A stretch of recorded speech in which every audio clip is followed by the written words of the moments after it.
ಬಸವ ಜಯಂತಿ 892ನೇ ಜಯಂತಿ ಬಹಳ ಸಂತೋಷದಿಂದ ಇವತ್ತು ಎಲ್ಲ ಜನರು ಕೂಡ ಜಗತ್ತಿಗೆ ವಿಶ್ವಕ್ಕೆ ಶಾಂತಿ ದೂತನಾಗಿರ್ತಕ್ಕಂಥ ಬಸವಣ್ಣವರ ಬಸವ ಜಯಂತಿಯನ್ನ ಬಹಳ ಅತಿ ವಿಜೃಂಭಣೆಯಿಂದ ಈ ಬಾರಿ ನಮ್ಮ ಕಲಬುರಗಿ ಜಿಲ್ಲೆಯಲ್ಲಿ ಎಲ್ಲಾ ಜಾತಿ ಜನಾಂಗ ಎಲ್ಲ ಕಾಯಕ ಸಮಾಜದವರು ಎಲ್ಲರೂ ಸೇರಿ ಸಮಾಜ ಬಾಂಧವರು ವೀರಶೈವ ಲಿಂಗಾಯತ ಸಮಾಜದವರು ಮತ್ತು ಎಲ್ಲ ಕಾಯಕ ಸಮಾಜದವರು ಸೇರಿ ಬಹಳ ವಿಜೃಂಭಣೆಯಿಂದ ನಿನ್ನೆ ದೊಡ್ಡ ಮೆರವಣಿಗೆಯ ಜೊತೆಗೆ ದೊಡ್ಡ ಬೃಹತ್ ಸಭೆಯನ್ನ ಆಯೋಜಿಸಲಾಗಿತ್ತು.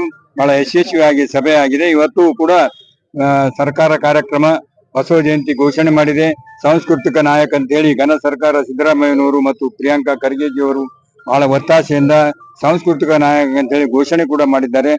ಆದ ಕಾರಣ ಬಸವಣ್ಣ ಎಲ್ಲರಿಗೂ ಬೇಕಾಗಿರ್ತಕ್ಕಂಥ ವ್ಯಕ್ತಿ, ವಿಶ್ವ ಮಾನವ ಬಸವಣ್ಣ ಅಂತ ಹೇಳಿ ಹೆಸರಿದೆ.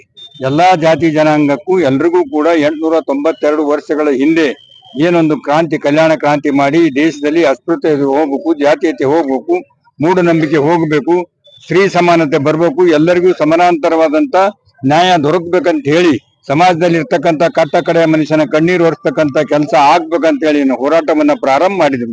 ಆ ಹೋರಾಟದ ಫಲವಾಗಿ ಇವತ್ತು ನಮ್ಮ ದೇಶಕ್ಕೆ ಸ್ವತಂತ್ರ ಬಂದ ನಂತರ 12ನೇ ಶತಮಾನದಲ್ಲಿ ಅಲ್ಲಂ ಪ್ರಭುವಿನ ಅಧ್ಯಕ್ಷತೆಯಲ್ಲಿ ಏನು ಎಲ್ಲ ಶರಣರು ವಚನ ಸಾಹಿತ್ಯದ ಮೂಲಕ ಧರ್ಮದ ಸಂದೇಶವನ್ನ ಕೊಟ್ಟಿದ್ರು.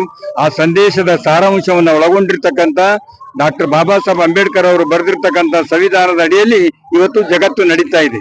ಈಗಿನ ಪಾರ್ಲಿಮೆಂಟ್ ಕೂಡ ಅದೇ ರೀತಿ ನಿರ್ಣಯ ತೆಗೆದುಕೊಳ್ತದೆ. ಮೊದಲನೇ 892 ವರ್ಷಗಳ ಕಾಲದಲ್ಲಿ ದೇಶಕ್ಕೆ ಹೊಸ ಪಾರ್ಲಿಮೆಂಟ್ ಕೊಟ್ಟಿರ್ತಕ್ಕಂಥ ನಾಯಕ ಅಣ್ಣ ಬಸವಣ್ಣವರು ಮತ್ತು ಅಲ್ಲಮ್ಮ ಪ್ರಭುವಿನ ಅಧ್ಯಕ್ಷತೆಯಲ್ಲಿ ಮಾಡಿರ್ತಕ್ಕಂಥದ್ದು ಕಾರಣ ಎಲ್ಲರಿಗೂ ಕೂಡ ಒಳ್ಳೆಯದಾಗಲಿ. ಎಲ್ಲರಿಗೂ ಕೂಡ ಬಸವ ಜಯಂತಿಯ ಶುಭಾಶಯಗಳನ್ನ ಕೋರುತ್ತೇನೆ. ನಮಸ್ಕಾರ.